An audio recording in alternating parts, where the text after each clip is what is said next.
তো গাইস, প্রথমে রিল দেখো, তারপর ভিডিওর কিছু ফানি ফানি কমেন্ট পড়বো।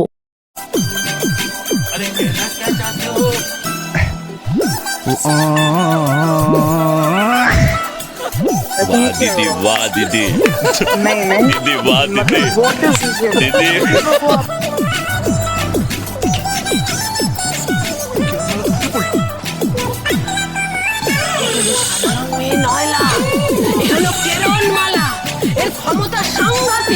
तो चलिए शुरू करते हैं। মনে হচ্ছে একটু হাওয়া দিলে উড়ে চলে যাবে।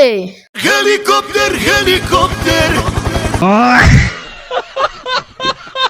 বৌদি, একটা ভিটামিন পাঠাবো। ছোটবেলায় পোলিও না খাওয়ার কারণ। লগাটাকে কে নাড়ি দিলি ভাই? ভাই, ওকে একটু হরলিক্স খাওয়াও।